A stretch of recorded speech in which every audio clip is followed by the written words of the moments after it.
Bonjour et bienvenue dans notre studio à Weihai au bord du Ban de Shanghai. À l'occasion de la 7e édition de la CIE, nous avons le plaisir d'accueillir Madame Natacha Devillers, productrice de films et fondatrice des Petites Lumières. Bonjour Madame Bonjour. Devillers et bienvenue sur le plateau de CGTN français. Et vous avez une expérience de 20 ans en Chine et vous êtes productrice des Petites Lumières. Vous avez grandement contribué aux échanges culturels sino-françaises. Donc aujourd'hui, je voudrais apporter plusieurs sujets avec vous. Et pour commencer, pourrez-vous nous présenter les Petites Lumières et ce qu'elles se rapportent à la coopération sino-française dans le milieu de cinéma? Oui, merci de m'inviter aujourd'hui sur le plateau. Donc, je produis des films en Chine depuis à peu près une vingtaine d'années. Effectivement, ce sont des coproductions entre la France et la Chine. Au départ, je faisais surtout des coproductions entre des réalisateurs chinois et avec des financements en Europe. J'ai commencé avec Jia Zhangke, qui est un réalisateur chinois très apprécié en France. J'ai travaillé avec Diao Yinan, Yang Chao. Ça, c'était des années 2005 à 2010. Quand il n'y avait pas vraiment encore de développement du cinéma plus commercial en Chine, c'était plus des films plus indépendants. Et à partir de 2010-2011, il y a eu un énorme boom dans le cinéma chinois avec une explosion de films commerciaux, beaucoup d'investissements qui sont arrivés sur les films. Et donc là, on a tous les producteurs, on a tourné la page, on a commencé à faire des choses un petit peu plus commerciales. J'ai commencé à travailler avec une société de production chinoise aussi, China Blue Films. Et j'ai même travaillé avec Shanghai Media Group. On a fait de la télé-réalité pendant 2 ans. J'ai fait 2 émissions avec Sephora quand ils lançaient la marque en Chine. J'ai fait un très beau film avec Yolande Moreau qui s'appelle Voyage en Chine vers 2014. Et beaucoup de projets américains venaient aussi pour essayer de tourner en Chine. On sait que la CIE est aussi un lieu idéal pour découvrir les nouvelles technologies de production de films qui pourraient justement influencer l'industrie. Est-ce que vous avez prévu d'introduire ou de découvrir les nouvelles technologies de production qui pourraient certainement renforcer la coopération entre les deux pays? Oui, alors moi pour l'instant j'utilise pas d'intelligence artificielle dans les films à proprement parler. En France tout ça arrive lentement. En Chine je ne sais pas encore trop à quelle allure. On vient de voir un film américain qui vient de sortir avec Robin Wainwright et Tom Hanks où ils rajeunissent au travers de l'histoire.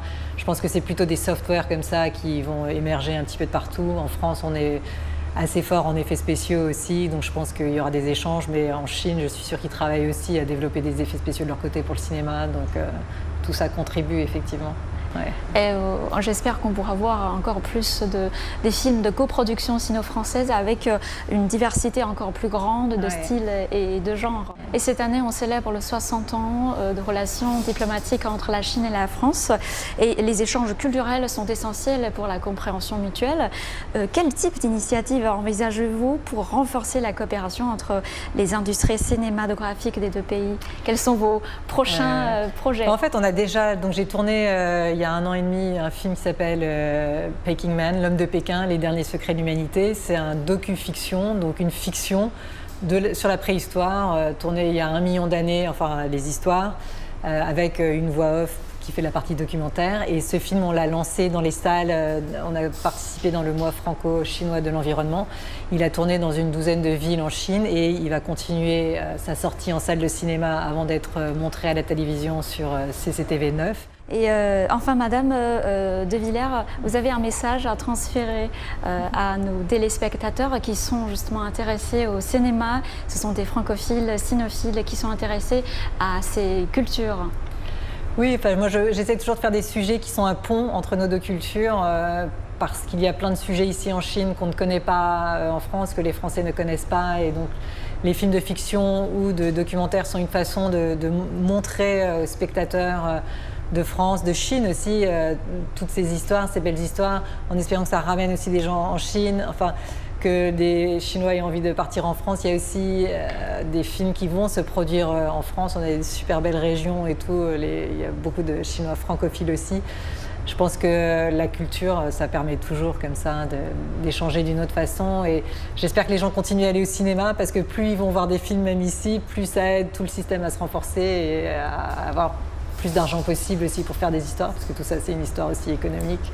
En production, on a toujours besoin de financement pour financer les projets, donc j'espère que les 2 côtés continuent à apprécier les cinématographies réciproque. Et je suis convaincue que le film est un outil puissant pour promouvoir la compréhension et l'appréciation de cultures mutuelles. Et merci encore de votre contribution à cette belle aventure et je vous souhaite plein de succès dans vos prochains projets. Merci encore.